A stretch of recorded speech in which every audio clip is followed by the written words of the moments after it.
más trascendentales, como Elohim, Adonai, Yahvé.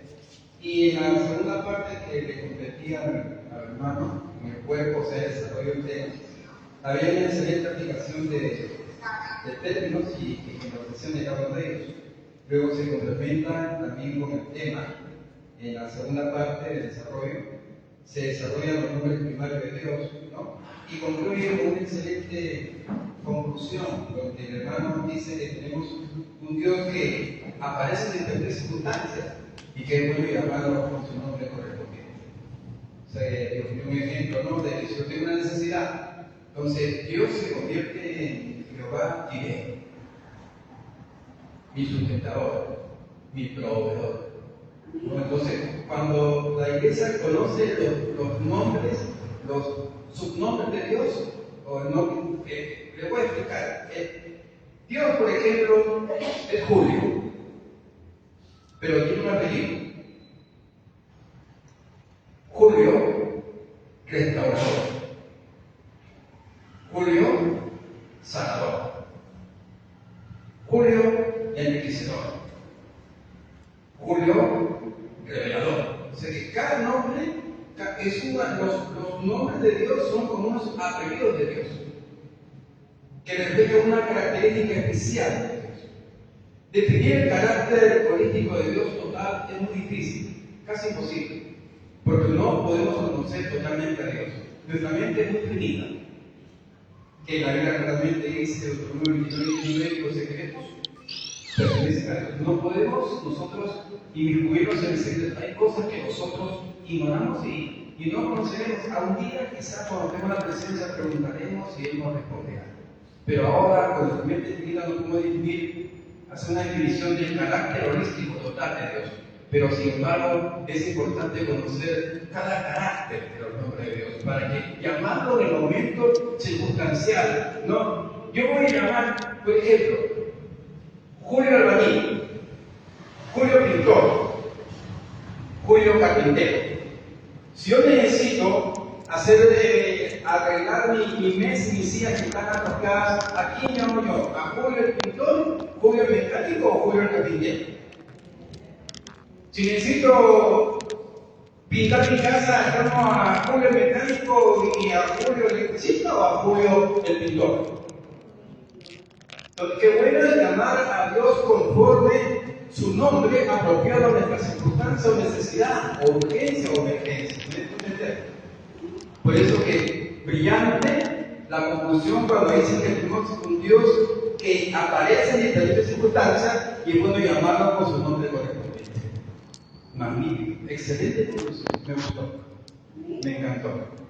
Bien, en cuanto a la primera presentación de Dios que se caracteriza en 1.1 de Génesis, dice: en el principio creó Dios los cielos y la tierra.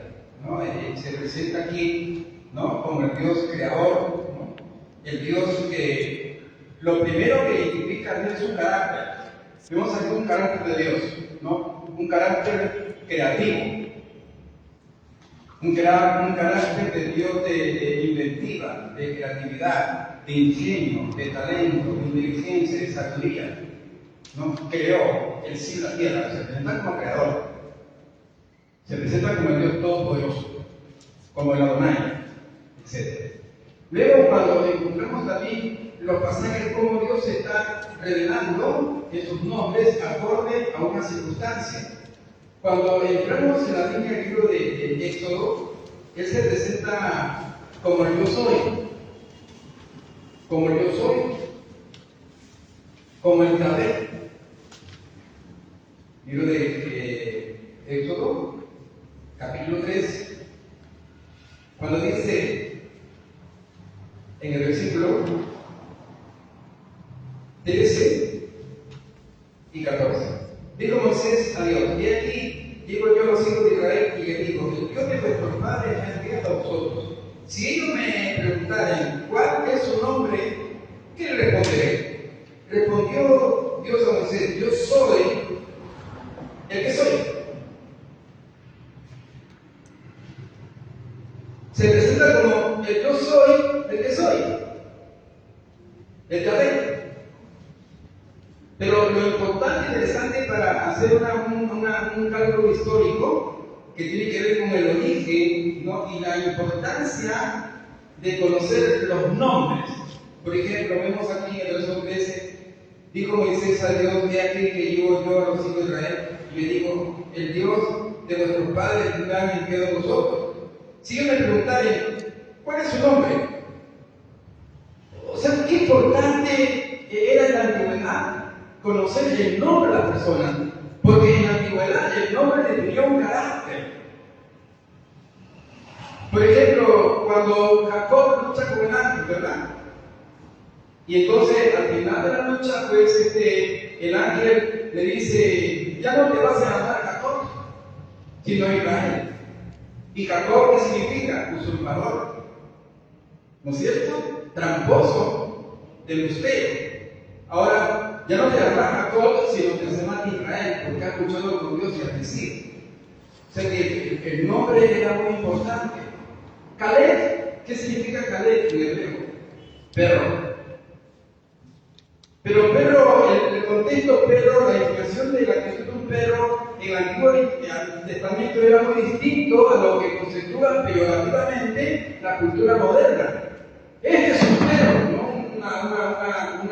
Una definición peyorativa, ¿no? Vulgar, gruesa, no ofensiva, que lastima sus sensibilidades. Pero antiguamente no. El concepto perro tenía otra contextualización espiritual. Era un hombre fiel, un hombre que defendía los intereses de su amo, como un perro que defiende, ¿no?, la propiedad del amo, ¿verdad? No, un perro fiel. Entonces, el concepto perro en la antigüedad definía el carácter de una persona. Entonces, vemos ahí a Caleb, compañero de Josué, en los tiempos de Moisés, que su nombre Caleb, que significa perro, definía un carácter.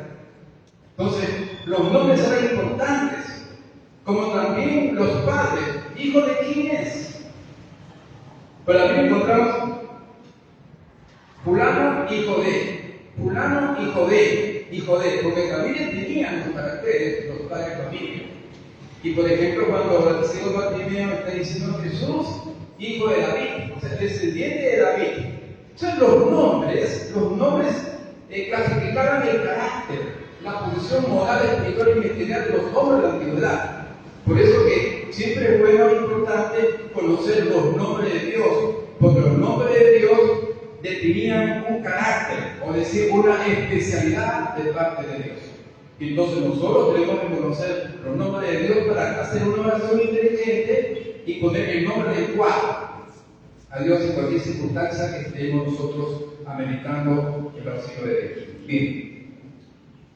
Yo había preparado para presentar después de la exposición una defendida en cuanto a los nombres de Dios, muy interesante, pero se la voy a manejar ahora. Llegando a mi casa, las llevo, las presento a ustedes para que ustedes puedan. Y también de ahí, nuevamente, van a recibir un cuestionario del mismo tema, para que todos se empapen del tema y también puedan desarrollar y conocer los aspectos de los nombres de Dios. Ahora vamos a entrar al tema en sí, a la teología propia, que tiene que ver con la perspectiva 2, la Trinidad del Señor. Por favor, hermano. Ya. ¿Cuál es el concepto de la palabra Trinidad? Es un término teológico que no está escrito en la Biblia, pero está escrito de Génesis al Apocalipsis. Ahí se describe la Trinidad de Dios en las obras conjuntas y particulares del Padre, del Hijo y del Santo Espíritu. Literalmente no existe, no va a encontrar usted aquí la palabra Trinidad. No, pero la Biblia sí describe la Trinidad por las obras conjuntas y personales del Padre, del Hijo y del Santo Espíritu. La Trinidad no está escrita, pero sí está descrita aquí en la palabra de Dios. Le puede decir a usted: oiga, pero Trinidad no existe. ¿Cómo que no existe? No existe literalmente, gramaticalmente no existe en la Biblia, pero sí existe en su componente, en la labor que se observa del Padre, del Hijo y del Espíritu Santo. No está escrita, pero sí está escrita por las acciones El Padre, Hijo y Espíritu Santo. Bien, vamos a la tercera toma. Vamos a hacer acá unos ejemplos. Y en primera de Tesalonicenses 5:23 dice que define la teología, la dicotomía del ser humano, que tiene cuerpo, alma y espíritu. Ahí leemos lo que dice, ¿no? Y el mismo Dios de paz os santifique por completo, holísticamente, por completo, y todo vuestro ser, espíritu, alma y cuerpo. O sea, hay una dicotomía, que el ser humano está dividido en tres partes. Tiene cuerpo, tiene alma y tiene espíritu. Prácticamente que tiene cierta parte de la imagen trina de Dios. El hombre es tricoto, cuerpo y espíritu. El alma mayormente tiene que ver con la parte afectiva, la parte sensible, la parte emocional. Y la parte del espíritu tiene que ver bastante con la parte intelectual, la parte cognitiva. Aunque algunos teólogos, algunos científicos hacen una combinación, bueno, eso no está en discusión. La cosa es ejemplarizar el asunto. Y el asunto es que el hombre es tricótono.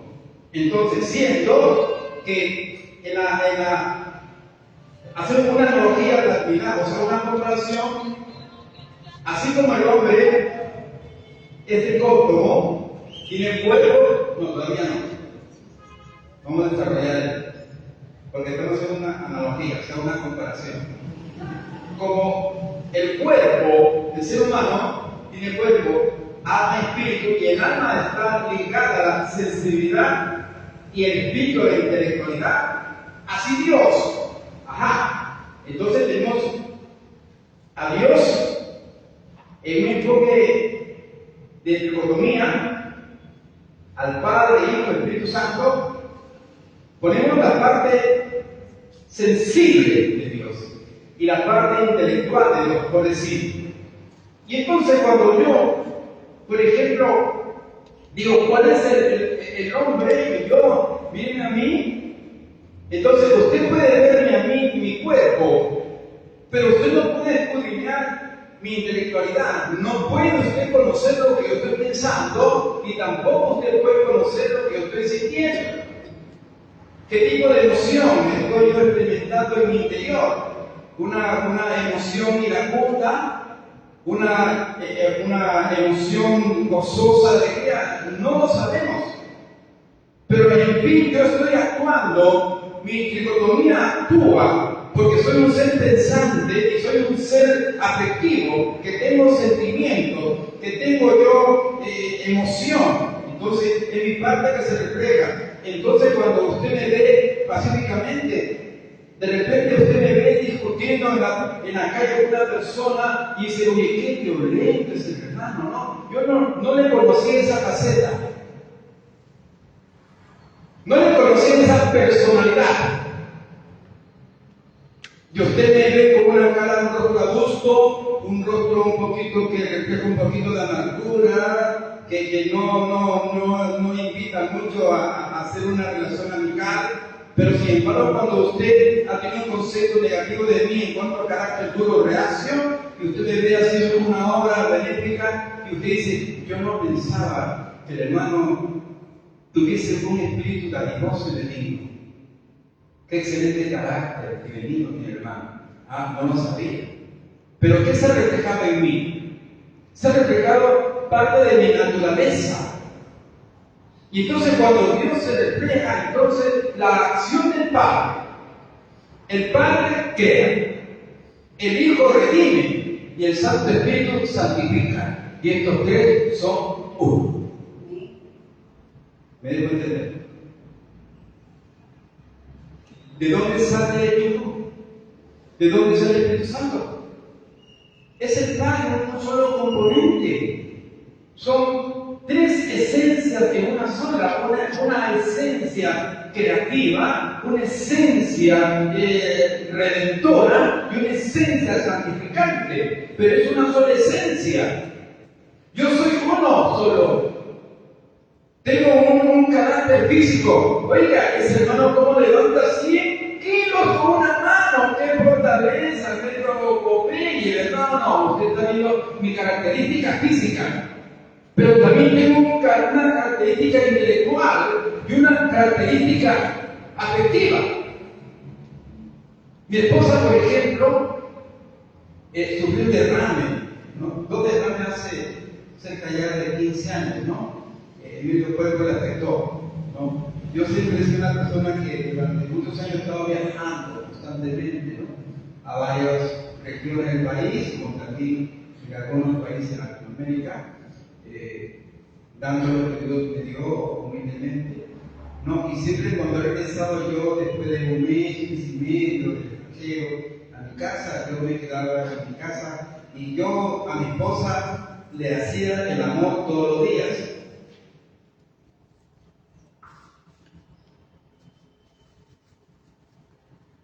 ¿Qué están pensando? Porque prácticamente que sea en la mente latina y casi en toda Latinoamérica se ha metido en la mente un cliché de carácter mitológico, de que a la palabra, a la unidad sexual dentro del marco matrimonial se le llama hacer el amor. El amor no tiene ninguna connotación hormonal ni sexual. Dios es amor. Viene de la Afrodita, la diosa griega del amor.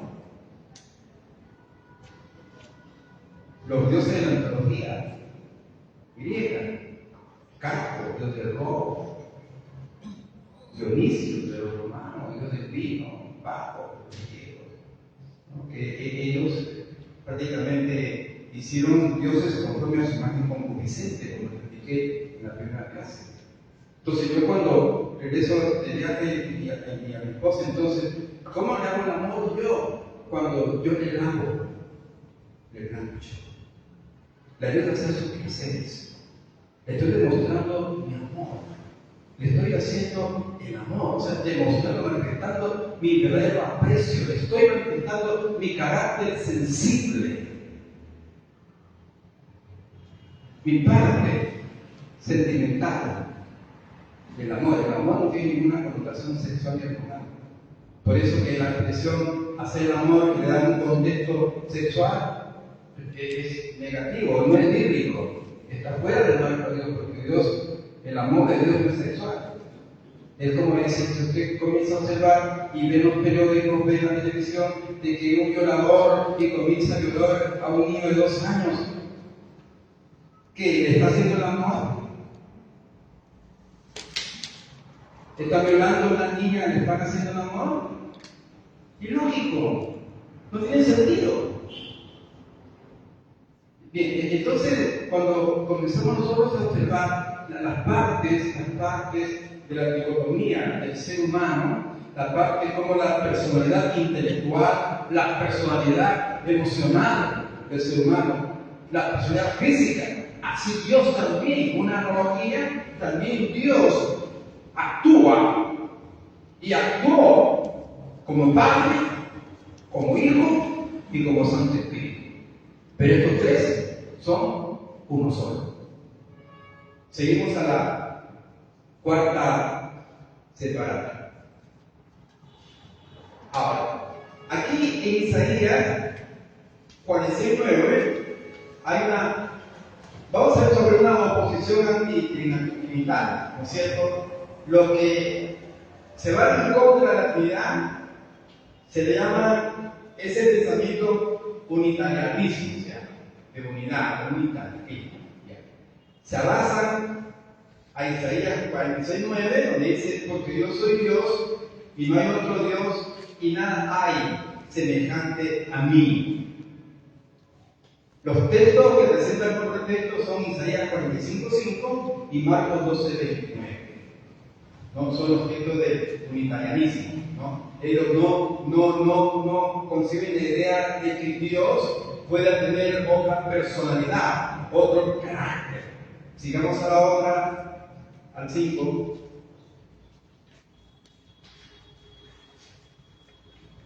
¿Qué cosa implica el unitarianismo? Académicamente la RAE, que es como es el diccionario de la Real Academia Española, determina al unitarianismo como cualidad de único. Y teológicamente, el monoteísmo es un solo Dios. En el sentido teológico, el unitarianismo es monoteísmo. Monos, uno. Teo, Dios. Entonces, académicamente es cualidad de único. Teológicamente, un solo Dios. Y categóricamente es un sui generis, término latín, que es único en su especie. Entonces, no le da chance a que el Dios sea manifestado como Hijo y como Santo Espíritu. No le da. Entonces, este pensamiento, esta visión, mayormente la tiene el judaísmo, el islamismo, el testigo de Jehová. Ellos son monoteístas, que implican unitarianistas. Ahora, vamos a la sexta toma.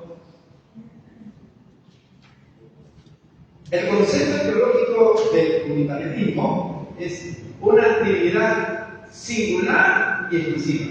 O sea, no aceptan comparaciones ni similitudes y consideran a Dios como deidad inmutable, indivisible y única. No de esencia plural, Padre, Hijo y Espíritu Santo. No, sino singular. No admite al Hijo y al Espíritu Santo como parte de aquella esencia. Unitarianismo. Monoteísmo, su sinónimo. Entonces, cuando usted ve un testigo de Jehová, el testigo de Jehová no acepta que Jesús es Dios, y tampoco acepta que el Espíritu Santo es Dios, porque tiene un pensamiento monoteísta, mono. Entonces, eso vamos a ver cuáles son los peligros de estos pensamientos, que son pensamientos herejes, ¿no? Por eso que, bueno, permítanme calificar o clasificar coloquialmente la posición espiritual de los testigos con esta frase: pobrecitos. Yo pregunto, ¿el testigo de Jehová tiene salvación?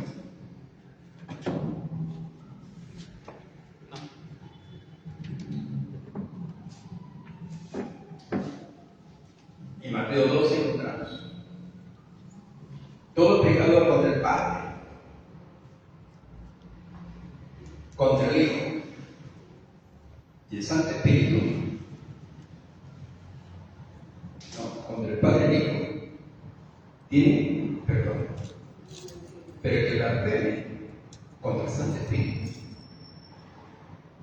Jesús mismo está estableciendo la Trinidad y colocando una terrible advertencia. Por ejemplo, Mateo 12, vamos a leer. Pueden hacer preguntas, porque tienen magistral. Si pueden hacer preguntas, tienen una duda, pregunten ustedes. Mano, disculpe, ¿ese verso dónde está? Perdón. El verso que usted ha dictado ahorita. Mateo 12. Y vamos a leer el verso 28 hacia abajo, ¿ya? Dice: pero si yo por el Espíritu de Dios hecho fuera demonio, ciertamente he llegado a vosotros el reino de Dios. Porque ¿cómo puede alguno entrar en la casa del hombre fuerte y saquear sus bienes y primero no nada? Y entonces podrá salir de su casa. El que no es conmigo, contra mí es, y el que conmigo no recoge de pagar. Por tanto, digo, todo pecado y blasfemia será perdonado a los hombres, mas la blasfemia contra el Espíritu no les será perdonado. Cualquiera que diga alguna palabra contra el Hijo del Hombre le será perdonado, pero al que hable contra el Espíritu Santo no le será perdonado ni en este siglo ni en el venidero. Note aquí algo muy importante y interesante. Mire acá, ojo, una vez más, 29. Perdón. El 30. El que no es conmigo contra mí es, y el que conmigo no recoge para mí. Por tanto, digo, todo pecado y blasfemia será perdonado a los hombres, mas la blasfemia contra el Espíritu no les será perdonado. A cualquiera que diga alguna palabra contra el Hijo del Hombre, le será perdonado. Pero al que hable contra el Espíritu Santo, no le será perdonado ni en este siglo, ni en el venidero. O sea que uno puede blasfemar contra el Padre y la blasfemia contra el Hijo, pero la blasfemia contra el Santo Espíritu dice que no será perdonada. No será perdonada. Ahora, el testigo llama, por ejemplo, al Espíritu Santo una fuerza activa. ¿Qué es una fuerza activa? Es una fuerza eólica, fuerza del viento, que genera al molino le hace dar cuentas, y la energía eólica, que es una energía moderna, que lo tienen casi todos los países, aprovechan la fuerza del viento para generar energía eléctrica, la fuerza eólica, viene de oro, de otro viento, la mitología griega. Entonces, esa es una fuerza activa, pero no tiene sentimiento, ni pensamiento, ni voluntad. La corriente de agua es una fuerza activa que mueve molinos también. La electricidad es una fuerza activa también, pero no tiene conciencia. No son personas. No son personas. Entonces, llamarle al Santo Espíritu fuerza activa, comparada con la electricidad, comparada con el viento y el agua, es una blasfemia contra la deidad y la majestad y santidad del Santo Espíritu de Dios. Por eso que, a no ser que por ignorancia no hayan leído este pasaje, porque Dios pasa por alto los tiempos de ignorancia, pero cuando uno tiene conocimiento la cosa es otra. Es bien difícil la posición del testigo de Jehová, porque la peor doctrina que Dios tiene no es decir que Jesús no es Dios, es perdonado. Decir que el Santo Espíritu es una fuerza activa es terrible, blasfemia contra el Santo Espíritu, una blasfemia imperdonable. Bien, entonces eso viene ya de la antigüedad. Pasamos a, ¿pueden hacer preguntas? Hagan preguntas.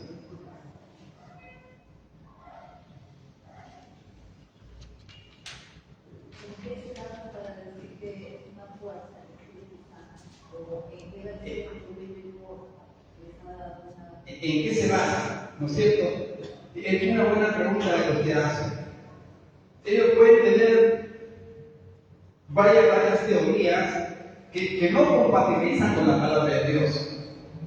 Porque la Biblia enseña, tanto en el Antiguo y el Nuevo Testamento, que Dios es trino. Y que también el Nuevo Testamento habla de que Jesús es Dios.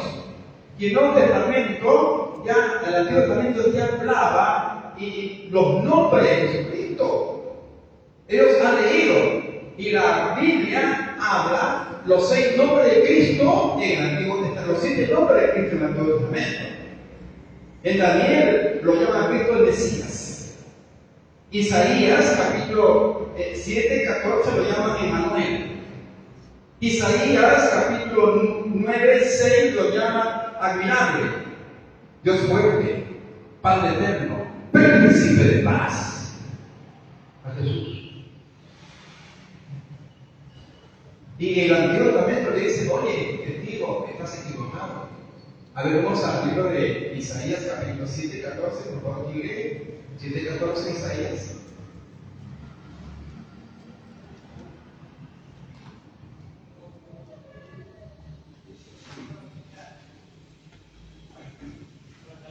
Por tanto, Sí. el Señor mismo os dará señal, he aquí que la Virgen concebirá y dará a luz un hijo y llamará su nombre Emmanuel. ¿Y qué significa Emmanuel? Dios con nosotros. Ahora el capítulo 9, verso 6 de Isaías. Dice así: porque un niño nos es nacido, hijo nos es dado, y el principado sobre su hombro, y se llamará su nombre admirable, consejero, Dios fuerte, Padre eterno, príncipe de paz. Padre eterno.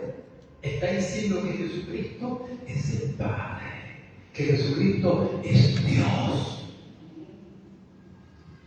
¿Estamos viendo? ¿Verdad que sí? Ahora, en el Nuevo Testamento, Tomás se aparece Jesús. ¿Y qué le dice? Señor mío y Dios mío. ¿No? Eso está en San Juan, capítulo 20. Luego, en el libro de Juan, en el capítulo 14, versos 5 hacia abajo, encontramos de que le dice Felipe a Jesús: muéstranos al Padre y nos basta. Y usted sabe lo que le contestó. Ay, Felipe, ven para acá, cachorrito. Tanto tiempo que estoy contigo, ya 3 años, papito.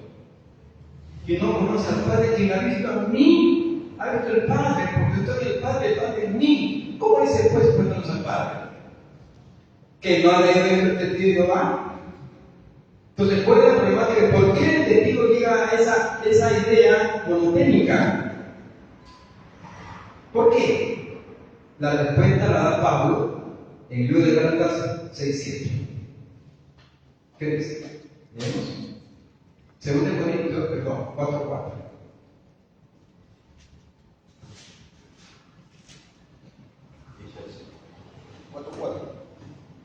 En los cuales el Dios de este siglo cegó el entendimiento de los incrédulos, para que no le resplandezca la luz del Evangelio de la gloria de Cristo, el cual es la imagen de Dios. Satanás cegó el entendimiento de estos siglos para que no le resplandezca la gloria de Cristo, la deidad de Cristo. Está claro. Satanás ha enseguecido el entendimiento del judaísmo, del cristianismo, del testigo de Jehová y toda corriente que se va en contra de la divinidad de Dios. O sea que es el monoteísmo. De monos, uno, Dios, Dios. El Islam,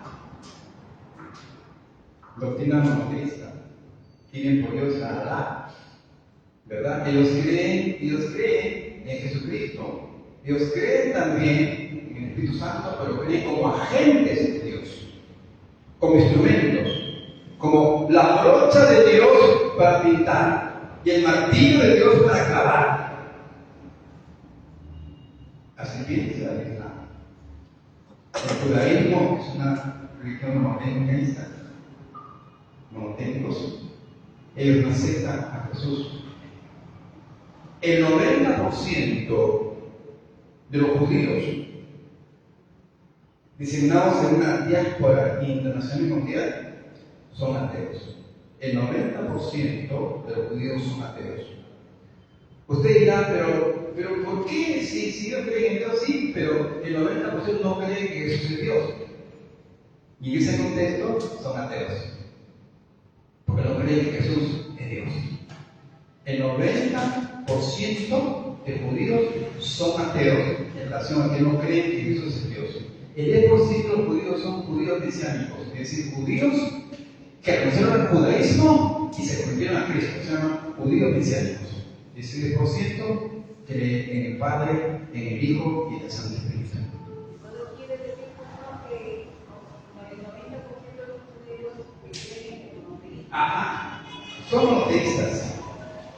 Sí, hermano. Una pregunta. Quizás Jesús se habló de que el testigo de Jehová están condenados porque no creen en el Espíritu Santo. No, los que no creen, no, sino que la fe. Una cosa que no se cree, otra cosa es plasmar. La pregunta es por los judíos. Si ellos no creen en Jesús, ¿cómo es el Espíritu Santo para ellos? Ya lo dije, es una fuerza activa.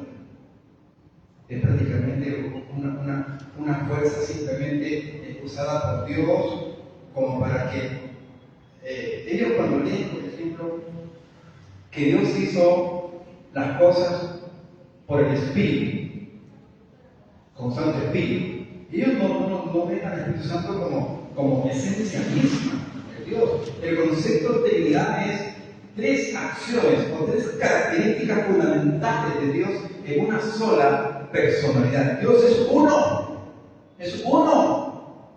pero tiene tres características fundamentales para el cristianismo en la humanidad. Uno, que Dios el Padre crea, pero que la Biblia dice que después del pecado del hombre, el hombre le goza una redención, una expiación. Ahí aparece Dios para expiar el pecado del hombre a través de Cristo Jesús. ¿Por qué era necesaria la aparición de Cristo Jesús? Porque siendo de que el hombre había caído por la caída de Adán, y todos en Adán, según Romanos, hemos heredado esa condición pecaminosa. Entonces ningún hombre podía redimir el pecado de otro hombre, porque todo es heredero del pecado de Adán. Entonces la solución era, ¿cómo hacer que un hombre que no tenga pecado pueda sacrificarse para salvar a la humanidad del infierno? Entonces Dios dijo, la solución es que yo, santo, puro, impecable, me haga hombre para redimir al hombre. Y ahí se justifica el porqué de Cristo. Porque esta personalidad de Dios que abraza al Espíritu Santo, a Cristo y a Él mismo, ya se había reflejado ya desde antes de la fundación del sistema cósmico. Como por ejemplo hemos seguido de 1 Pedro capítulo 1, versos 18 al 20, para justificar, para explicar la pregunta de usted. 1 Pedro capítulo 1, del 18 al 20. ¿Cómo ya la existencia de Cristo ya? La existencia planificada de Dios de hacerse Cristo para redimir por amor al hombre. 1 Pedro capítulo 1, versículo 18 al 20. Sabiendo que fuiste rescatados de vuestra vana manera de vivir, la cual recibisteis de vuestros padres, no con cosas corruptibles, como oro o plata, sino que la sangre preciosa de Cristo, como un cordero sin mancha y sin contaminación, ya destinado desde antes de la fundación del mundo, pero manifestado en los postreros tiempos por amor de vosotros. Miren, la Escritura dice, Pedro habla con mucha nitidez, con mucha claridad, de que desde antes de la fundación del sistema cósmico, ya Dios había visualizado, había hecho un uso de su atributo de omnisciencia que le permite conocer lo pasado, lo presente y lo futuro. Dios dijo, voy a extender mi reino en la tierra, voy a crear una nueva raza humana, pero Dios se proyecta hacia el futuro y visualiza la creación del hombre, pero luego visualiza la degeneración del hombre y ahí mismo planifica la regeneración del hombre.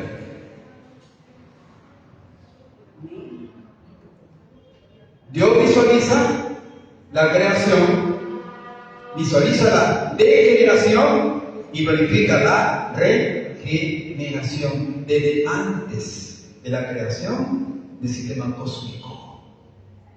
Ya Cristo existía porque estaba en Dios.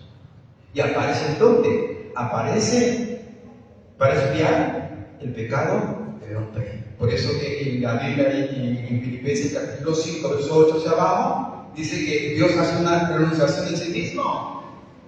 Y el Dios deja su corona de oro para ponerse una corona de espinas por ti y por mí. Se hizo hombre, se despojó de su deidad para poder morir y sufrir por causa de nuestros pecados. Eso es lo que no entiende el testigo. Porque no tienen revelación, porque no tienen el Espíritu Santo. Si blasfeman del Santo Espíritu, amado hermano, esta Biblia tiene dos cosas: tiene inspiración y revelación. La voluntad de Dios fue revelada a los agiógrafos, que son los escritores sagrados. Pero esa revelación que vino a la mente y al corazón de los santos escritores, los agiógrafos, tenía que ser registrada en un papel, escrita. Entonces viene la inspiración para escribir la palabra del Señor. Acá tenemos nosotros la palabra revelada e inspirada. ¿Qué necesitamos? Yo no necesito revelación e inspiración porque aquí está la revelación revelación e inspiración. ¿Qué necesito? Iluminación para entender la revelación y la inspiración de la palabra escrita. Necesito iluminación. Se llama el teoneustos. Teoneustos es como el Deo Dios, neustos, espíritu, el soplo de Dios, para poder iluminar mi mente y pueda entender y comprender la palabra de Dios. Pero si yo blasfemo contra el Santo Espíritu, ¿qué voy a entender? Porque la palabra se entiende con la iluminación del Santo Espíritu, no con mente humana. Por eso que todas las posiciones heréticas, todas las posiciones religiosas son conclusiones, son percepciones que salen de mente humana, no son ideas ni percepciones que son iluminadas por el Santo Espíritu de Dios. Y si el testigo blasfema, no tiene iluminación, no tiene teonestos, por lo tanto su doctrina es humana, no es cristiana, no es aprobada por el Santo Espíritu de Dios. Cuando vamos a enseñar a leer la palabra, tenemos que decir: Dios mío, Padre, yo no quiero interpretar ni reseccionar, Señor, no quiero yo tomar una idea mía, Señor, sino que Espíritu Santo, ayúdame, que la idea no sea como yo, sino como tú. Pedir la luz al Santo Espíritu de Dios para hacer una interpretación correcta, una percepción, interpretación y transmisión de la idea de Dios. Yo necesito percibir la idea bíblica para enseñar a la audiencia cristiana, y yo tengo que tener mucho temor y temblor, porque Pablo advierte claramente a Timoteo, a Tito dice: ten cuidado con lo que enseñas. Le dice: ¿sabes por qué? Porque haciendo esto te salvas tú y los que te escuchan. Eso se le escribió Pablo a Tito, que uno tiene para escoger, tiene que ponerse a cuenta de Dios y enseñar con temor y temblor, porque una herejía mía encubierta los puede mandar a ustedes al infierno y yo voy atrás. Estas cosas sagradas, predicar la palabra de Dios no es predicar simplemente con una satisfacción, con una seguridad que no da. No, uno tiene que salir con temor y temblor, ponerse la mano al Espíritu Santo de Dios para no equivocarse ni contaminar, intoxicar a la iglesia con una herejía encubierta. El testigo de estar contaminando todas las puertas que toca. La gente de buen corazón pues los atiende porque quieren conocer a Dios. Se amontonarán maestros conforme a su concupiscencia, dice la Biblia, porque él comenzó a oír la palabra de Dios, mientras que los domingos en la iglesia los cristianos están tomando un excelente desayuno, su buen escabeche, etc. Los testigos están que tocan puertas por todo el lugar. Y después nosotros nos lamentamos y nos decimos: ¿pero por qué los testigos? Sí, porque por causa nuestra. El Señor no envió a predicar la palabra a los testigos, nos envió a nosotros. En Isaías 43 dice: este pueblo he creado para mí, mi alabanza glorificará. Las alabanzas que suben a la presencia de Dios son de su pueblo cristiano. No es la alabanza del testigo, ni el mormón, ni el adventista, es la alabanza del pueblo de Dios. La alabanza de los musulmanes no suben a la presencia de Dios. Este pueblo creado para mí, mis alabanzas, somos nosotros el pueblo de Dios.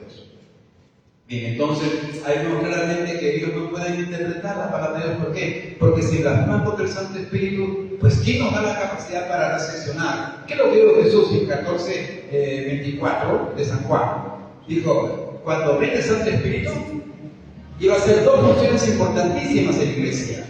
Que la iglesia tiene que aprender de esto y sacar el provecho de la promesa de Dios. ¿Qué dice 14:26 San Juan? A ver. 26, sí. Y cuando venga,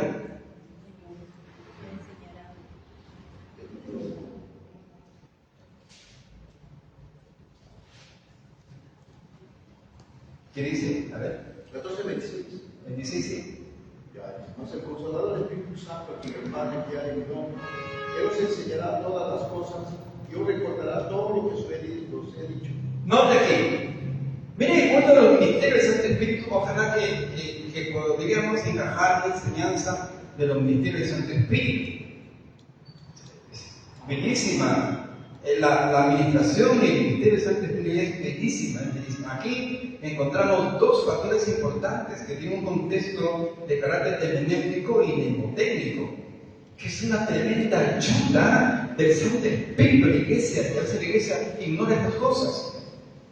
¿Por qué un contexto hermenéutico tiene aquí la palabra de Dios? Porque dice, cuando venga el Santo Espíritu, Él les enseñará todas las cosas. ¿A qué? A interpretar, a explicar y a aplicar la palabra de Cristo. Hermenéutica, una correcta interpretación.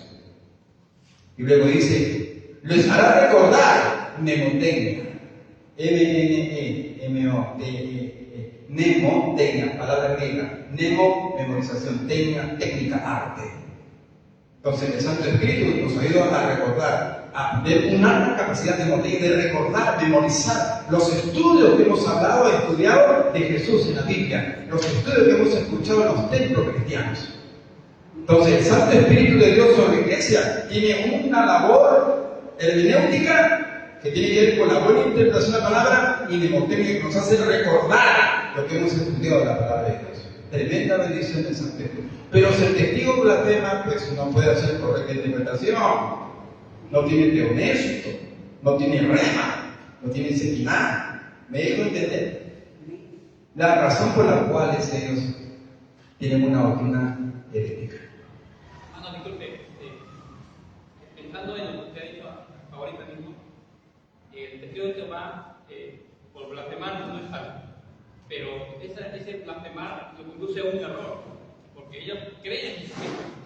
Pero el problema es que si ellos creen que Jesús no es Dios y Jesús fue a la cruz, entonces para ellos simplemente murió un solo hombre, común y corriente.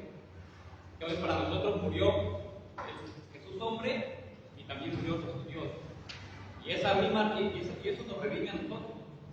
O sea, es una redención universal. Pero para el testigo de Jehová, según su doctrina, simplemente murió un ser humano y nada más. Sí, claro, no le da chance. Es que también las traducciones, también lo que ellos son muy estudiosos, ¿sabes? Ellos se conocen la Reina Valera prácticamente de memoria. ¿Y por qué? ¿Por qué lo estudian? Para ver los errores de traducción. Y la escritura de la Reina Valera tiene errores que es importante subsanar. Si no se puede subsanar de manera gramatical, entonces enseñar. Un testigo te puede convencer de que Jesús no es Dios con nuestra propia Biblia. ¿Cómo así? San Juan 1:1. A ver, ¿qué dice?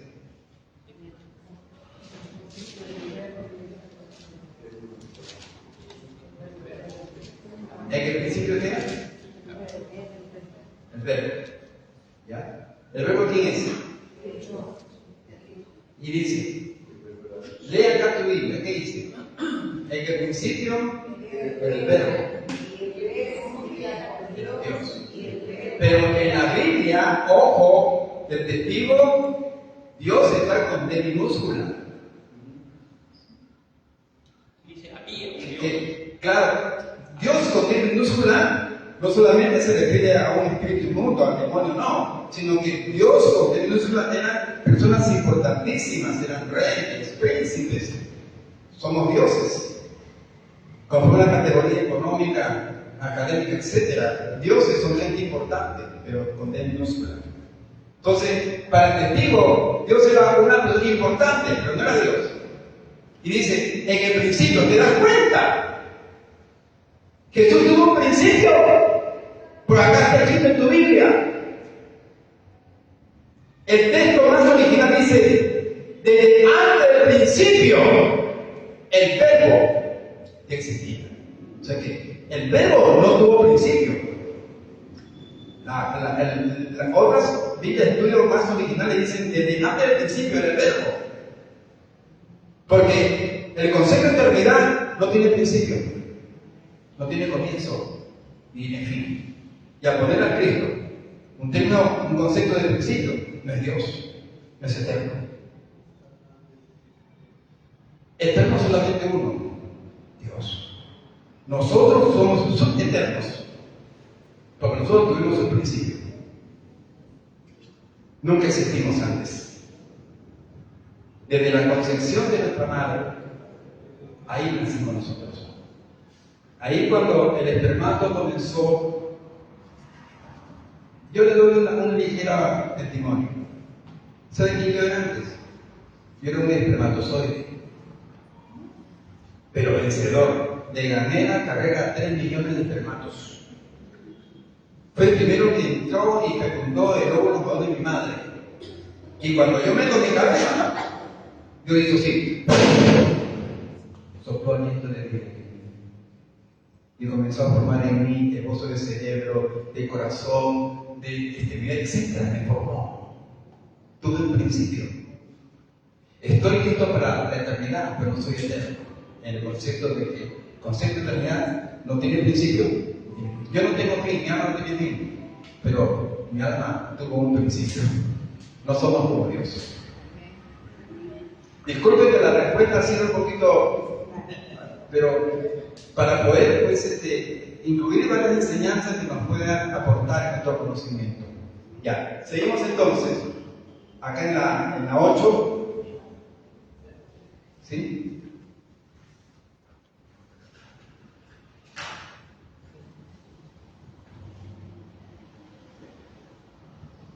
El monoteísmo tuvo su punto de partida en el judaísmo y posiblemente en el islam. El judaísmo va a su monoteísmo en el decálogo de Éxodo 20:5 y refuerza su posición contextualizándolo con Deuteronomio 6:4. Ya, ¿por qué el judaísmo? ¿Por qué no cree en Jesús como Dios y el Espíritu Santo? Porque el decálogo del libro de Éxodo capítulo 20, versículos 3, 4, 5, dice, no tendrás dioses ajenos delante de mí, ni los honrarás, ni los adorarás. Jehová es único, uno, y no admite competencia. Otras traducciones son bien osadas para una interpretación fina y contundente también como debe de ser. Porque para hacer para hacer nosotros hermenéutica interpretar la Biblia, tenemos que interpretar la Biblia en su contexto original lingüístico. Yo no hago hermenéutica a lo castellano, no, jamás, no me arriesgo. Yo tengo que analizar primero las palabras hebreas y griegas. El Antiguo Testamento voy al hebreo, palabras hebreas. Nuevo Testamento voy al griego, palabras griegas. Me voy a la meta. La raíz, la astilla, tiene que ser del mismo palo. Yo no hago interpretación hispana, porque ya la Biblia está traducida, está masticada ya. Pero cuando vemos el original idiomático, está escrita. Bien, entonces, cuando vemos aquí que el judío, por ejemplo, no admite, ¿por qué? Porque ha leído en la Biblia que no puede adorar a otros dioses aparte de Dios, porque Jehová uno es. Y entonces, cuando vamos aquí a Deuteronomio 6:4, yo quiero leer esa parte, por favor. ¿Alguien la lee? ¿Cómo refuerza su posición monoteísta el grupo judaizante? El judaísmo. A ver, ¿quién está reaccionando? 6:4 del Deuteronomio. Dice, oye Israel, Jehová nuestro Dios, Jehová uno es. Uno es. Monoteísta. Uno. No admite parte de la esencia que es Cristo. Por eso que, ¿por qué crucificaron los judíos a Jesús? O sea, dieron su voto para que ¿por qué? ¿Por qué lo crucificaron? Lo consideraron un farsante, un impostor, que venía a pasarse como el Mesías, como el Hijo de Dios. Por eso. Ahora, en el Islam clama a Dios, Alá, aunque cree en Cristo y el Espíritu Santo solo lo considera como agente de Dios.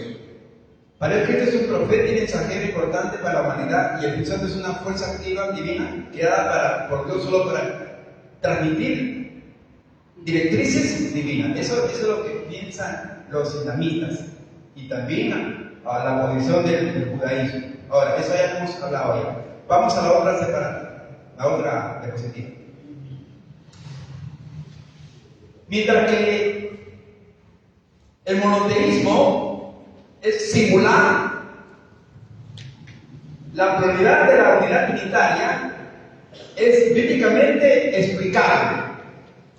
Jesús le está diciendo, profesor, el que me ha visto a mí, ha visto al Padre. ¿Cómo dices tú, muéstranos al Padre? ¿No? San Juan Calusoner. Ahora, la naturaleza divina yace de una sola esencia, unificada, unificada y comprobada por tres conceptos: el concepto Padre, el concepto Hijo y el Espíritu Santo. Y estos tres conceptos se fusionan en uno solo. Dios es Padre, Dios es Hijo y Dios es Espíritu Santo. Son tres conceptos de la Trinidad, en uno solo. En uno solo. Seguimos. El 10. Ahora vienen los peligros del monoteísmo absoluto. A. La blasfemia contra el Espíritu Santo.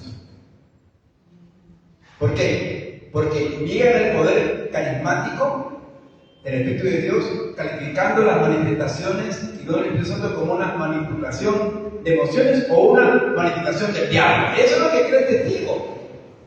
No, los cristianos manipulan sus emociones y la gente comienza a temblar, comienza a hablar lenguas, etc. Cuando ya no hay lenguas aquí, ya no hay contundencia, ni eficacia, ni realidad carismática. Ya los dones ya pasaron de moda. ¿Y quién da los dones carismáticos? No es el Santo Espíritu de Dios. Al no creer en el Espíritu Santo, niega el poder carismático. ¿Usted ha visto a un testigo de Jehová hablando en lenguas?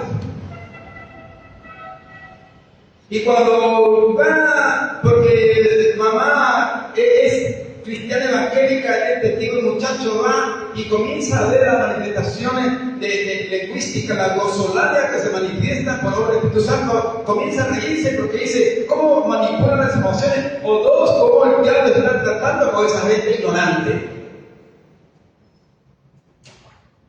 Porque no solamente esa es parte de la blasfemia.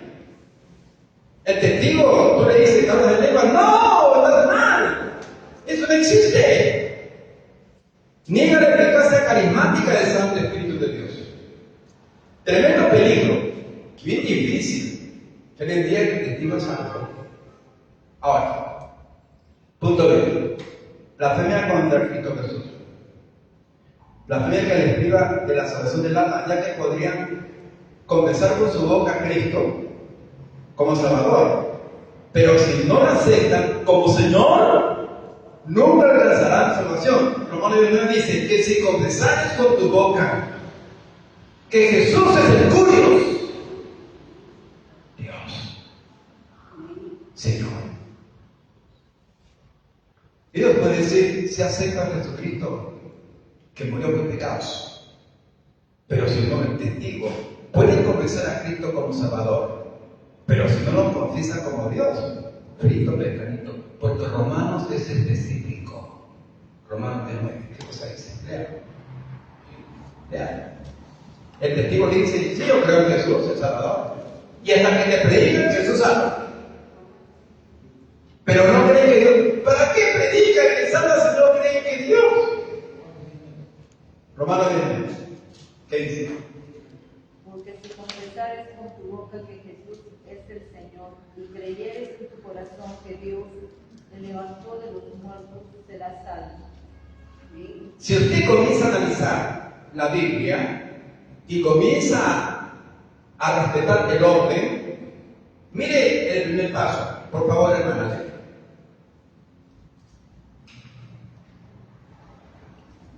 De nuevo. Que si confesares con tu boca que Jesús es el Señor. Punto 1, lo primerísimo es confesar que Cristo es Dios. Segundo, Y creyeres en tu la fe. ¿De qué vale que el testigo tenga fe de que Jesús es Salvador cuando cree que es el Señor, que es el Curio, que es Dios? ¿Me dejo entender? Seguimos. 11.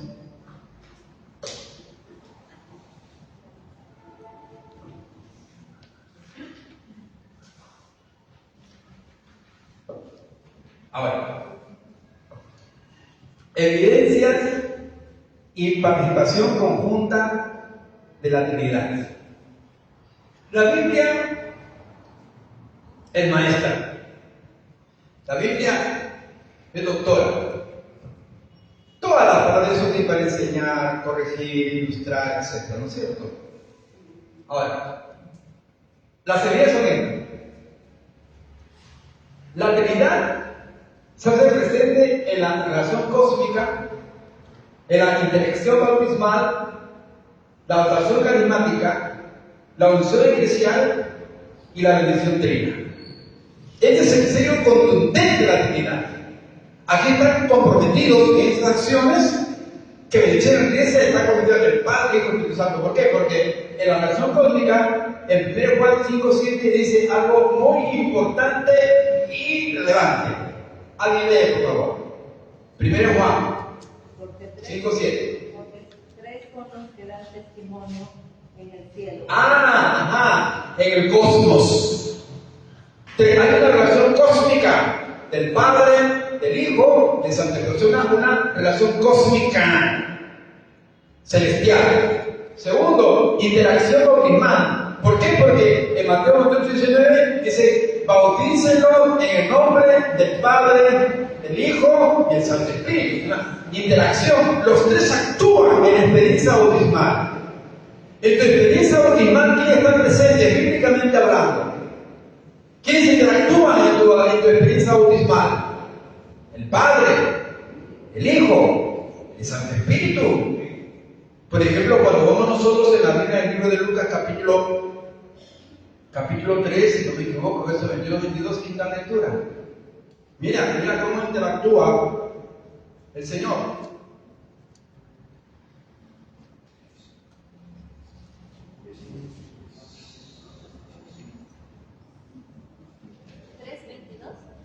Lucas 3:22. 21 y 22. ¿Qué Dice: aconteció que cuando todo el pueblo se bautizaba, también Jesús fue bautizado. Y orando, el cielo se abrió, y descendió el Espíritu Santo sobre él en forma corporal, como paloma, y vino una voz del cielo que decía: tú eres mi Hijo amado, en ti tengo complacencia. Ahí aparece el Padre hablando, aparece el Espíritu Santo llenando, y aparece Cristo, ¿verdad? Entonces vemos ahí una interacción bautismal que lo ratifica Jesús mismo en 28:19. Que vemos ahí cuando, mira, vayan y bauticen en el nombre del Padre, del Hijo y del Santo Espíritu. ¿Cómo vemos una interacción bautismal? Y Jesús, mire, ¿cómo recibir la unción del Santo Espíritu? ¿Cómo se recibe la unción? ¿Por qué Jesús recibió la unción del Santo Espíritu? ¿Por qué? Nosotros necesitamos buscar la unción del Santo Espíritu. Sí, hemos sido algunos bautizados, otros llenados, otros bendecidos con un don del Santo Espíritu. Todos tenemos el fruto del Santo Espíritu. Estamos llenos de amor, gozo, fe, paz, paciencia, templanza, bondad, mansedumbre y benignidad, que son nuevas manifestaciones del carácter de Dios en el Santo Espíritu creyente. Tenemos mucha bendición. Pero lo más importante de la iglesia es alcanzar la unción, especialmente los líderes. La unción es una dotación muy especial del Santo Espíritu para el liderazgo comprometido con la obra de Dios. Si el líder quiere alcanzar la unción de Dios, tiene que imitar a Jesucristo. ¿Por qué secciona Jesús en su experiencia bautismal la unción del Santo Espíritu? ¿Por qué? Lea el 23. Ahí está la respuesta. Lucas, el 23. ¿Qué dice? Jesús mismo, al comenzar su ministerio, era como de 30 años. Verso 23. Lucas 3. 21. El 23, ¿qué dice? Verso 23. Jesús mismo, al comenzar su ministerio, era como de 30 años, hijo según creía de José, hijo de David. Según se creía. Ya. ¿Se metió? Si leemos lo que estamos acá leyendo ahí, 3, 23, 22, perdón. 13 o 3. 3, 22, un verso menos. 3. El 22, ¿qué dice? Y descendió el Espíritu Santo sobre él en forma corporal como paloma, y vino una voz del cielo que decía: Tú eres mi Hijo amado, en ti tengo complacencia. ¿Por qué Jesús recibió la unción del Santo Espíritu? ¿Por qué? A ver, leemos con paciencia. Andaba conforme a la voluntad del Padre. Ahí leemos, ¿qué dice? ¿Qué dijo el Padre? Recibe la unción del Santo Espíritu, porque en ti tengo complacencia. Si tú complaces a Dios en tu vida como cristiano, en tu vida como líder, en tu vida como siervo y sierva de Dios, Dios te va a complacer de ungirte, de llenarte con la unción del Santo Espíritu de Dios. Y entonces tú cuando coges esa unción, ¿qué te va a permitir? Aleluya. A ver, leemos el 21. ¿Qué dice? Aconteció que cuando todo el pueblo se bautizaba, también Jesús fue bautizado, y orando el cielo se abrió. Ajá. Cuando el creyente tiene la unción del Santo Espíritu, cuando ora, el cielo se abre. Pero cuando habla de complacencia, Dios habla de complacencia, es porque Jesús obedeció el mandato de Dios. Por supuesto que sí, tenía complacencia, se complacía. Y Dios se complace cuando el creyente es obediente. Entonces eso dice que la obediencia complace a Dios. Claro. ¿Y cuál es el contexto de la obediencia de Jesús? Ahora, si vamos al contexto para explicarlo, el punto muy interesante, a ver, Lucas 12:50, para explicar esto. Lucas 12:50. ¿Qué dice? Y de un bautismo tengo que ser bautizado, y como me pidió hasta que se cumpla. Claro, dice, de un bautismo tengo que ser bautizado, y cómo me angustio hasta que se cumpla. Nota que estamos en el capítulo 12 de Lucas. ¿Qué han pasado 3 años? En el capítulo 3 de Lucas, hasta el 12 han pasado 3 años. Jesús comienza su ministerio a los 30 años, ¿verdad? Según el verso 23 de Lucas 3, ¿verdad? ¿No? Ya. Ahí tiene 30. Pero pasan 3 años, cuando tiene 33, en el capítulo 12, dice, de un bautismo, ¿de qué bautismo habla? Si había sido bautizado. Para entender esto, primeramente cuando dice, de un bautismo tengo que ser bautizado, y cómo me angustio, ojo, si nosotros vamos a la RAE, diccionario, la Real, la Lengua Española, sinónimos de angustia, desesperación, etc. No. Pero si vamos al diccionario griego, encontramos que angustia es una palabra griega que denota deseo vehemente y profundo. Qué lindo, qué hermoso. Entonces, cuando escribe Lucas, dice la expresión de Jesús: de un bautismo tengo que ser bautizado. ¿Y cómo me angustio? ¿Qué deseo tan vehemente y profundo tengo de cumplir esta responsabilidad? Ahora, ¿de qué bautismo está hablando? La palabra bautismo, del griego bautizo, significa sumergir. Y en la práctica de sumergir, cobra un emerger. Dice, sumergir y emerger es una figura de muerte y resurrección. Cuando dice de un bautismo de muerte y resurrección, ¿cómo deseo con toda mi alma obedecer y ejecutar este mandamiento del Padre, que lo envía para morir y estar con nosotros? Entonces, cuando Juan Bautista sumerge y emerge a Jesús, Jesús hace una figura al Padre.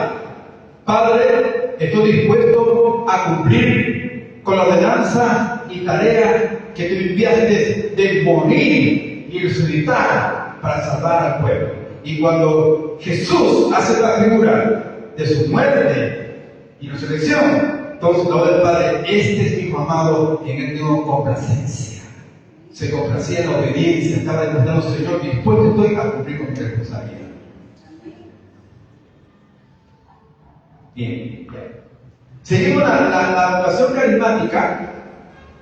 En 2 Corintios 12, 4, 6, leemos por favor cómo el Santo Espíritu de Dios se manifiesta en esta oración carismática. Hermano, disculpe, ahí queda creo que un vacío. Cuando Jesús se bautiza, Juan lo bautiza a Jesús, Jesús dice que él es conveniente de que sea bautizado, pero Jesús no se bautiza por pecado, sino se bautiza porque era sacrificio de Dios. Y algunas personas entienden de que Jesús sí necesitó ser bautizado porque era pecador. Claro, está bien la relación. Jesús, él es pecador. Era Dios en carne. Se ve encarnado. ¿Dónde hay un manifiesto total?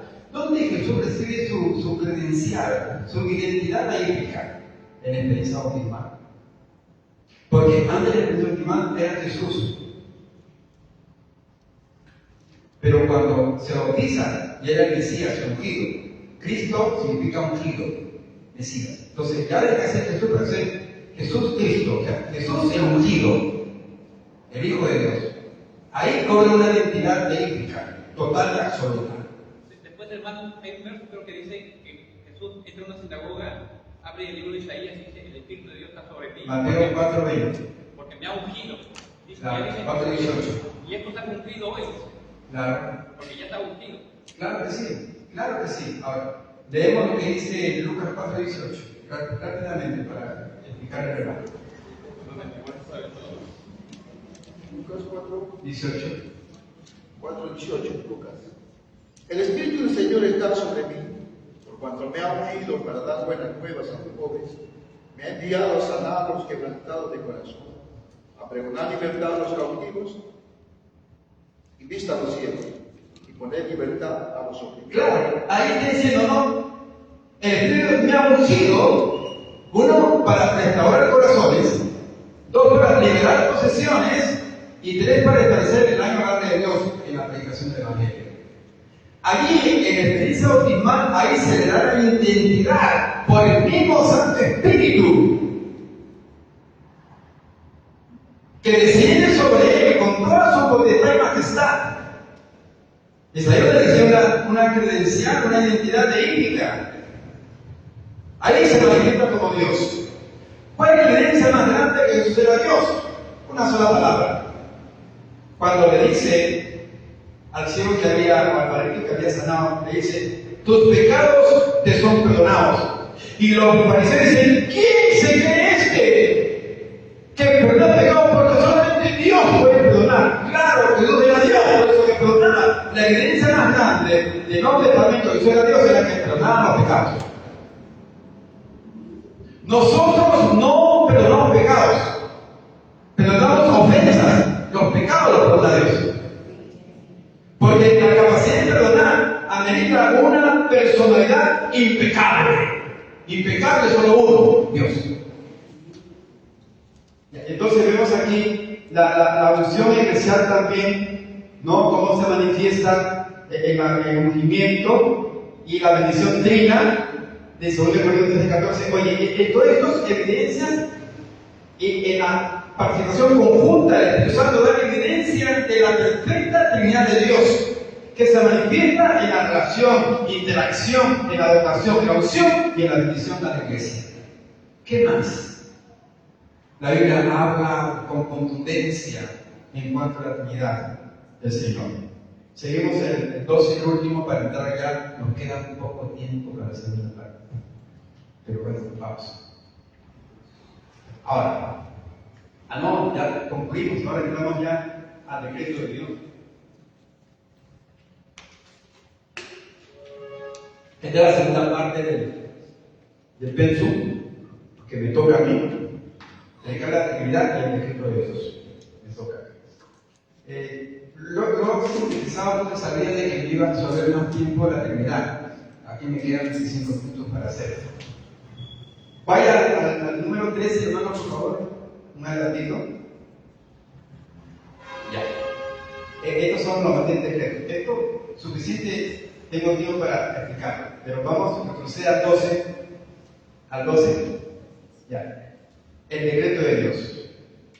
¿Qué es un decreto? Eso vamos a explicar. Pero antes, como ya hemos cerrado ya algunos puntos importantes en cuanto a la Trinidad, de repente queda por ahí una pregunta flotando. Vamos a aprovechar un minuto. ¿Sí? Preguntas. Pastor, una consulta. Con respecto a lo que hace a muchos predicadores, por ejemplo, el caso de Casuna, cuando él dice alinea con respecto al Espíritu Santo, ¿eso sería una blasfemia? ¿Una herejía? Cuando dice aquel que pasa esta línea, el Espíritu Santo va a ser tocado por el Espíritu Santo. Para ser sincero, Pastor Félix, en mi opinión personal, no, me confundí con su hermano. Soy Luis. Pero igual, no hay problema. Me estaba preocupando porque un poco más entiendo, no me confundan. No, una broma. Ya. En mi percepción personal, yo le escuchaba personalmente, especialmente a Cabruna. No sé si usted hará, ¿se acuerda usted de la reunión de pastores que organizaba la pipa en la Avenida Brasil, en la iglesia Alianza Cristiana? Él fue para allá, ¿no?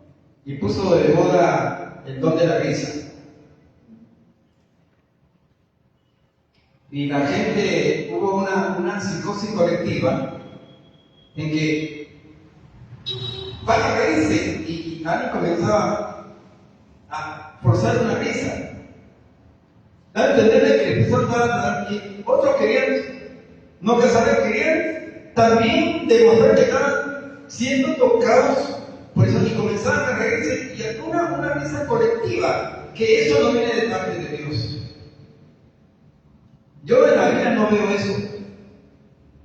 Yo tengo que tomar una fotografía en la Biblia, hacer comparativas, una fotografía bíblica. Si esta fotografía actual, donde veo que hay gente que se revuelca de risa, y esa foto no está en la Biblia, no tengo por qué creer. Porque no está aquí. No está aquí. La tumbadita, yo eso real. A veces sacan un punto para hacer una doctrina y Jesús sopló y entablaron una pequeña manipulación. El predicador decía: póngase los niños adelante, cuando yo sople van a caer hacia atrás, y el niño y cuando está adelante se llama manipulación. La tumbadita, una experiencia. Hace años, cuando tengo que avanzar, me invita a una hermana, estaba en el norte, en Tabara, predicando. Una hermana invita a una sierva de Dios que venía conmigo. Entonces yo tenía que concluir una enseñanza y la hermana dice: hermano, ¿podrían predicar a las hermanitas porque vienen de Lima y esto? Con mucho gusto, que será mañana, digo, porque hoy ya concluyo con la enseñanza. Es que ella se va mañana temprano. No puedo pedir, preocupa. Además no está en el plan, no avanzado, sin dinero. Entonces, se sentaron ahí. Al final, cuando yo se levantó para que de su saludo, ¿no? Dijo: siento en mi corazón orar por el pastor Abraham. ¿Cómo no? Adelante. Y comienza delante de mí y ora por mí y me pone la mano en la cabeza. Y comienza a hablar de una serie de lenguas. Yo creo que eran lenguas angélicas, pero también tengo mis dudas porque en la iglesia se pueden reflejar lenguas que son de ángeles, pero de ángeles caídos.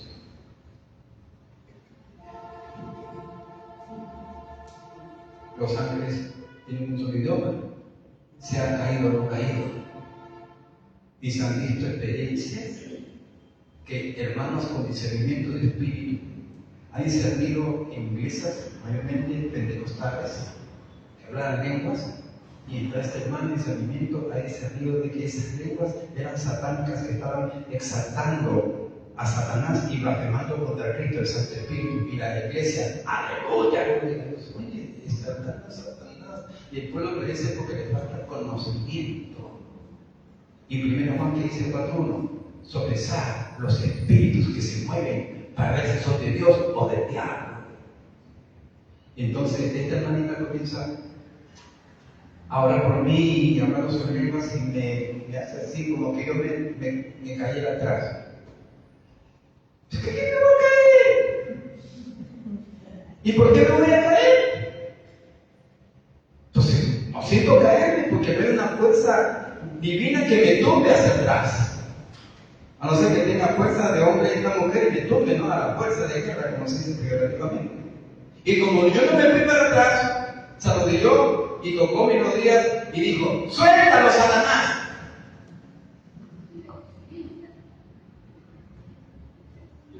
O sea que Satanás está pidiendo que yo me caiga atrás.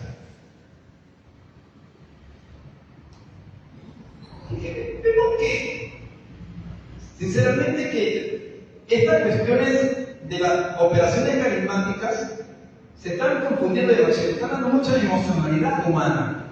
En el caso del pastor que usted me dice, ¿no? Entonces una manipulación casi hipnótica, una psicosis colectiva, que a veces sucede también en las iglesias. Por ejemplo, hay lenguas que son verticales, que vienen de Dios por el Santo Espíritu, y hay lenguas horizontales que yo las aprendí de mi iglesia porque tanto que el hermano acaba de que anda saca la bazooka y la ropa y en la rama, que por acá, rama saya, por acá, me memorizo porque siempre era lo mismo en lengua. Cuando las lenguas acá tienen una variedad más riquísima que el idioma griego, el hebreo junto y el hispano también. Pero siempre hay unas palabras repetitivas, que solamente eso hablan los ángeles. Donde la gente de tanto escuchar se graba y siempre los mismos vocablos, la misma fonética.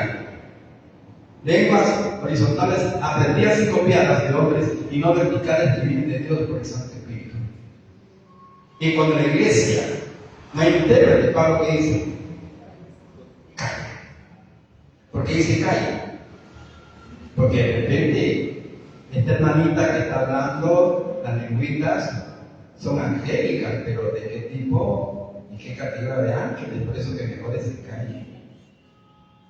Si no hay intérprete, que calle. La Biblia se manifiesta en las lenguas por orden: 1, 2, 3, por turno, y un intérprete. Si somos bíblicos, tenemos que seguir el plan de Dios. Entonces, pues, ahora la iglesia moderna, ¿cuánto quiere hablar lengua? Venga para acá, recibe. ¿Qué es el Espíritu Santo?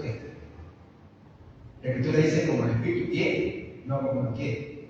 En fin, entonces esas manifestaciones carismáticas, pues, yo creo que no las puedo calificar como que son del diablo, pero sí puedo calificarlas como manipulaciones psicológicas, que no son de Dios. No son de Dios. Dios no quiere que tú te recuerdes de risa, Dios quiere que tú seas lleno del Santo Espíritu de Dios. Y que la llenura está lleno de amor, de gozo, de fe, de paz, paciencia, templanza, bondad, mansedumbre y benignidad, que es el carácter de Cristo en tu vida. Eso es lo que Dios quiere. Bien. Ahora, entonces el decreto, por soberanía, desde principios, desde periodos muy remotos, Dios planificó, predestinó y decretó todas las cosas habidas y por haber. El decreto de Dios fue un dictado de su independiente voluntad, la cual se desarrolló y se va desarrollando en la línea del tiempo, ejecutándose por medio de sus atributos de omnisciencia, omnipotencia, hasta alcanzar la meta y el decreto determinado. El decreto es el deseo de Dios. Es un decreto que Dios decreta. Dios decreta, por ejemplo, de que nosotros tenemos que ser llenos del Santo Espíritu de Dios y proveer del Santo Espíritu de Dios.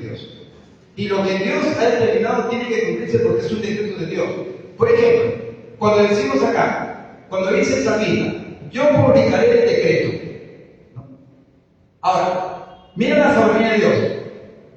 Desde los periodos muy remotos antiguos, Dios planifica y predestina y decreta todas las cosas habidas y por las que van a haber. ¿Qué predestina Dios? El rapto de la iglesia. Es un decreto. Y el decreto es inmutable. Se da sí o sí. El tiempo no lo sabemos, pero es un decreto de Dios. Es infalible e inmutable, que aparece en el caidor de Dios, en el tiempo de Dios. Entonces, ¿qué es el rapto? El rapto es una traslación interespacial de la iglesia, porque vamos a ser transportados a otra dimensión, a otras esferas espaciales. Es una traslación interespacial entre el espacio terráqueo y el espacio celeste. Ese es el rapto, ¿no? Entonces, cuando nosotros vamos a... Dios ha decretado de que nosotros tenemos que ser raptados, que tenemos que ser resucitados. Y la Biblia es tan clara que hay 7 decretos relacionados con el rapto. Por ejemplo, ¿por qué tiene que venir el rapto? Porque tiene que haber una resurrección. ¿Y por qué tiene que haber una resurrección? Porque tiene que haber una transformación. ¿Y por qué tiene que haber una transformación? Porque por medio de tiene que haber una transportación. ¿Y para qué tiene que haber transportación? Porque hay una relación, la boda del Cordero. Y después de la relación viene una premiación, la recompensa. Después de la relación viene la acción, la batalla de Armagedón. Entonces, son 7 decretos de Dios relacionados con el rapto. El rapto es una belleza que encierra unas maravillas de parte de Dios y nos da un conocimiento de lo que significa la importancia del rapto. Donde todos los santos que están arriba, Moisés, todos los profetas del Antiguo Testamento, los santos del Nuevo Testamento, todavía no están en el paraíso. Están en el cielo, sí, pero están en los altares de Dios, según Apocalipsis capítulo 6, descansando allí, descansando. ¿Por qué? Porque ellos murieron con pecados no de muerte, murieron con su vestidura arrugada, no manchada. No hubo pecado de muerte en ellos, sino pecado no de muerte, porque tenían una naturaleza adámica. Ellos tienen que ser resucitados para que con el rapto, la Escritura dice, en el libro de 1 Corintios, capítulo 15, 51, 52, dice que seremos, ¿qué cosa? Levantados y transformados. Que esta parte mental, la mente, la parte emocional, el alma, que tienen que ser transformados incorruptibles. O sea, todas esas arrugas que tienen van a ser prácticamente, esa naturaleza tiene que ser, el hombre tiene que resultar para ser transformado. No que es limpiado, transformado, entonces transportado a la boda del Cordero. Ahí va a haber un gozo inefable. Entonces son decretos de Dios que uno tiene que conocer. Por eso que el decreto de Dios, ¿qué es el decreto de Dios? ¿Qué son decretos? Son lo que Dios dicta y que tiene un carácter inmutable. No puede fallar, tiene que darse. Es la voz y el decreto de Dios, es la ley de Dios que tiene que cumplirse. Ahora, Isaías 37, 26, quiero ver rápidamente para dar un punto allí. Alguien lee, por favor.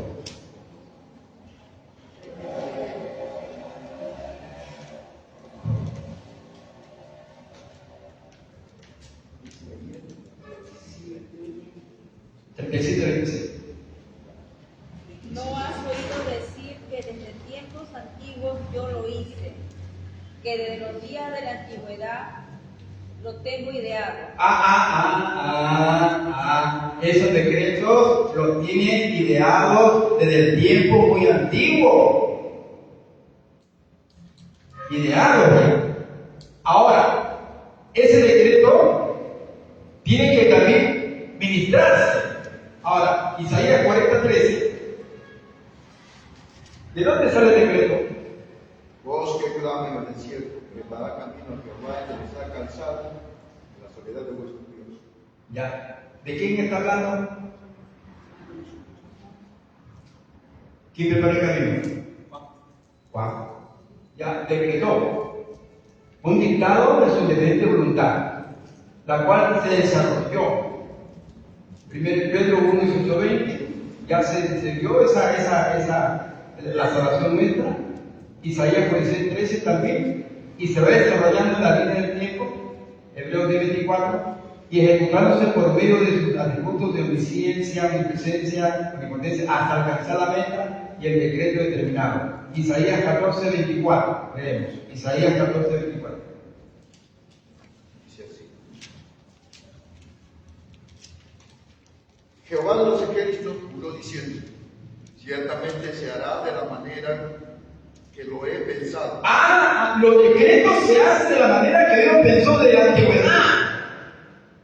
Son cosas que se van a cumplir. Y el rapto, por ejemplo, no es una fantasía. Es un decreto que se da, que ha sido planificado desde la antigüedad. Todos los decretos del Señor, que vamos a hablar un poquito más adelante, me quedan 10 minutos, se van a dar sí o sí. Ahora, pasamos a la última parte, el 13.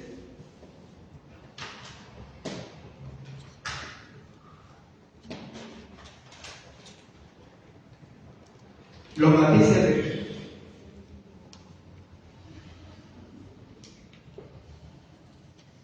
Él decretó la creación global, o sea, cósmica.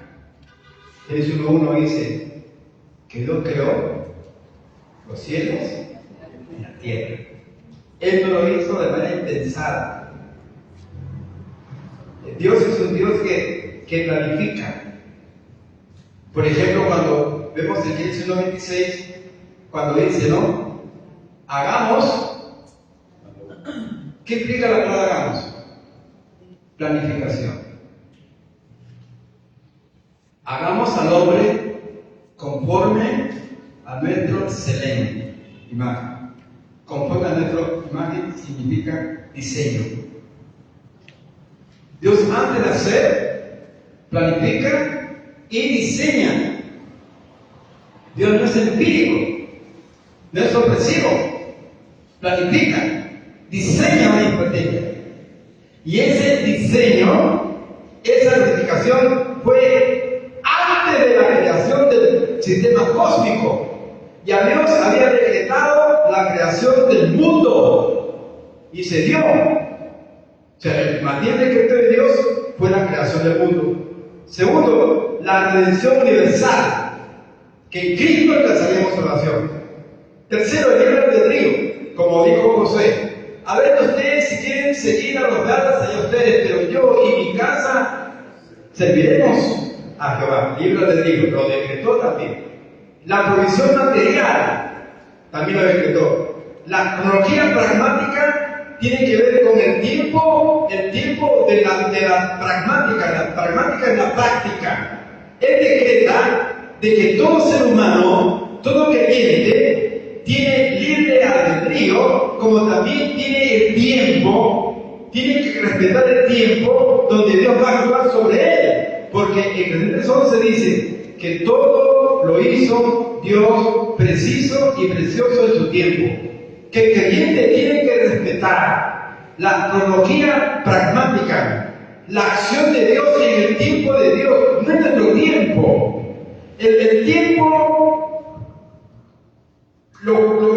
acá lo impide un reloj, pero el kairos de Dios es el tiempo preciso de Dios.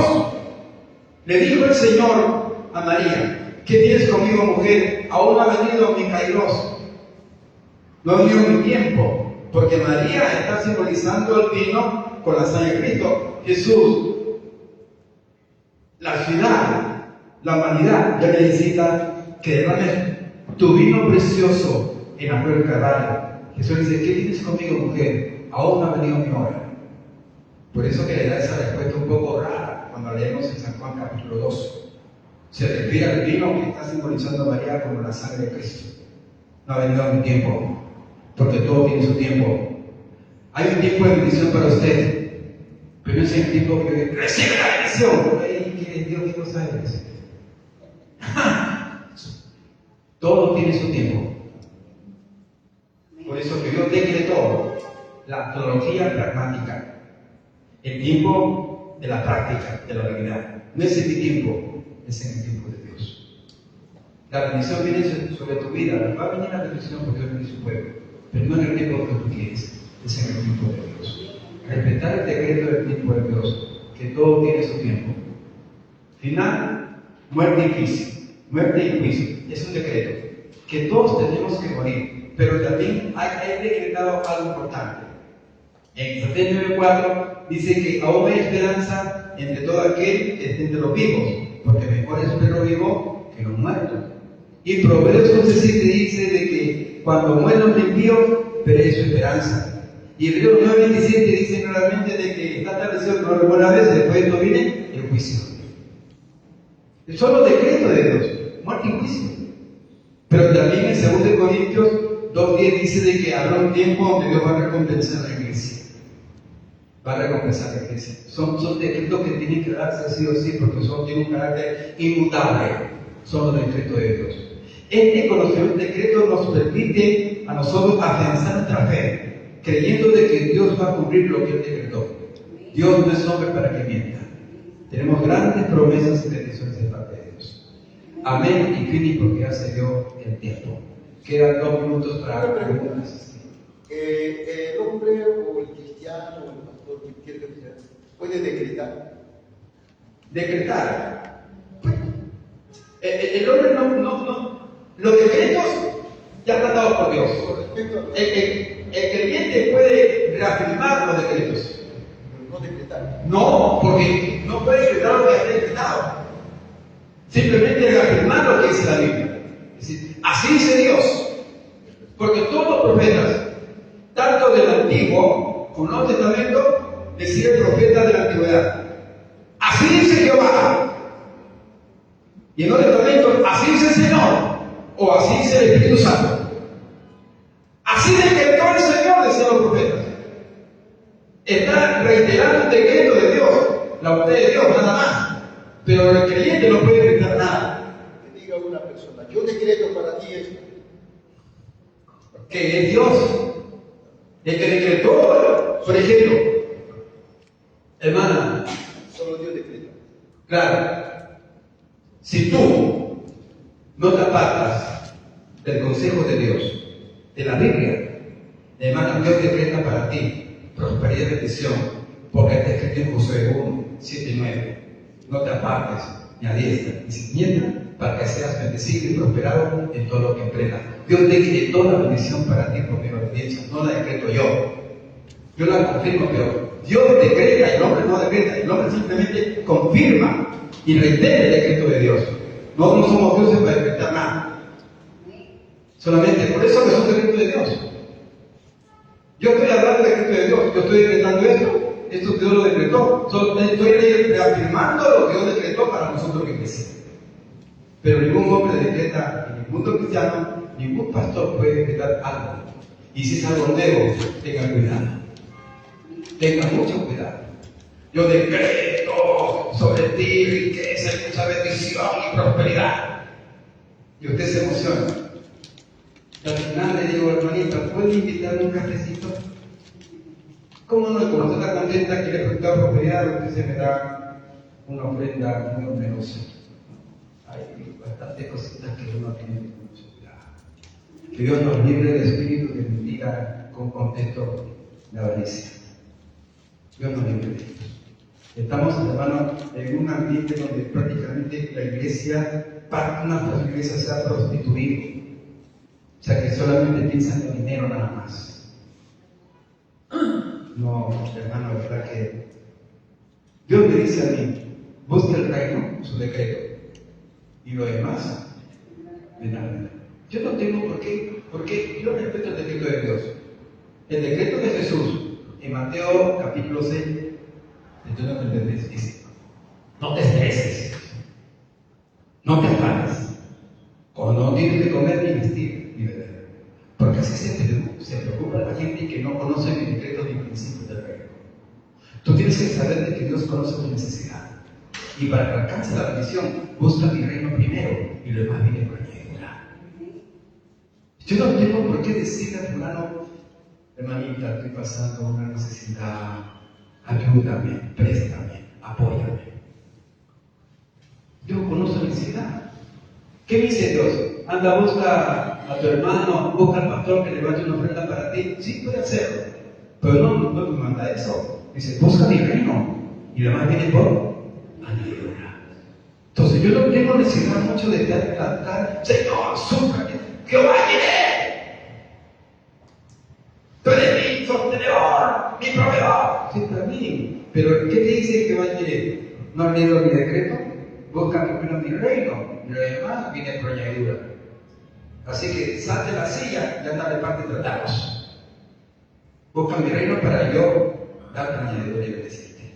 Son decretos. Conoce el concepto de decreto, entonces ya cambia la mentalidad. ¿Cuántos quieren ser bendecidos? Pasen adelante, tráigame la siguiente, recibe bendición. Busca el reino primero, hermano, porque dice Dios. Yo puedo dar un decreto humano, pero yo voy a decretar que para que yo alcance bendición, la añadidura, tengo que buscar primeramente el reino y su justicia, y lo más viene por añadidura. Son decretos. Son decretos. Ese decreto es de Dios, más no de algunos siervos o pastores que yo conozco, hermanos, que oran a veces dicen: yo decreto que hoy vas a hacer esto, yo lo decreto. ¿Qué es Dios? Entonces, ¿qué es? O sea, ¿es pecado? ¿O qué palabras? No es pecado, sino que son cuestiones de parte de la emoción humana, que a veces, lamentablemente, como seres humanos que somos, ¿no? Tenemos una parte adámica, un poco miserable, como digo, los miserables de mí, ¿no es cierto? Que hago lo que no debo de hacer.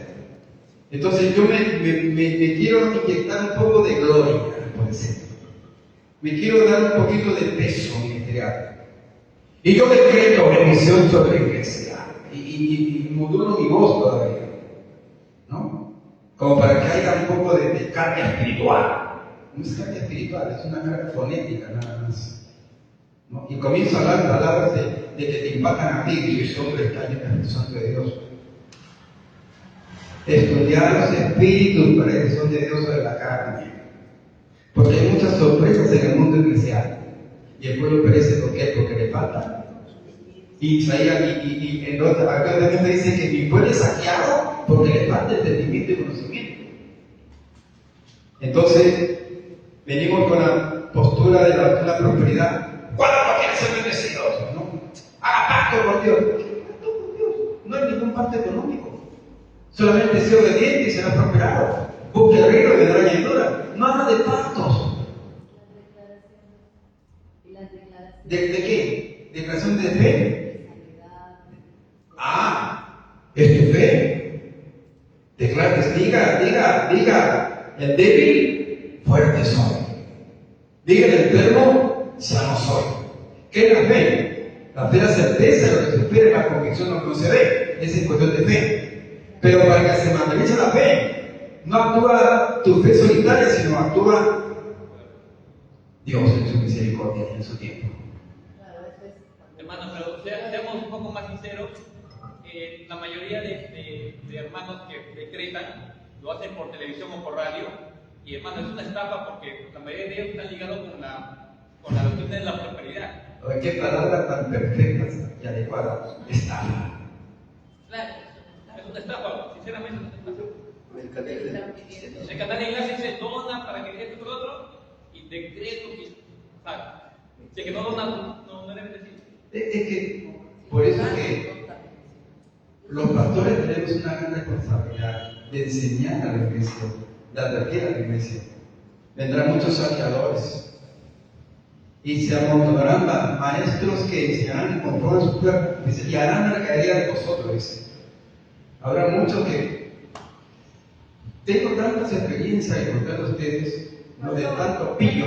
La palabra declarar es un sinónimo de confesar. Nosotros confesamos la palabra de Dios por fe, ¿cierto? Claro, pero un decreto va más allá de una confesión. Es que lo que pasa es que Dios es autoridad sobre Ya, nuestra claro. vida. Yo puedo confesar de que saliendo me encuentro un billete de $100. Confieso, pero yo no he decretado eso. Hay una diferencia. Hermanos, en vez de creer eso, yo soy lo primerito y llegando. Yo tengo que confesar la palabra escrita. Sí, lo que está escrito. Yo tengo que O creer. sea, lo que yo digo es lo siguiente, que mucho se usa el término declarar, pero hay que saber el concepto. El concepto de declarar es confesar la palabra de Dios. Estamos hablando de los hijos de Dios, estamos hablando del tema de la palabra.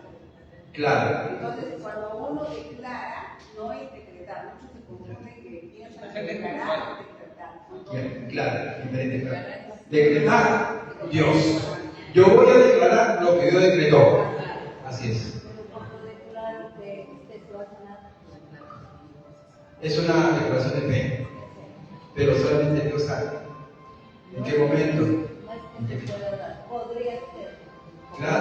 Claro que sí. Le dijo el Señor a Marta, no te he dicho que se te llenes, pero lo de Dios. Yo voy a declarar los decretos del Señor.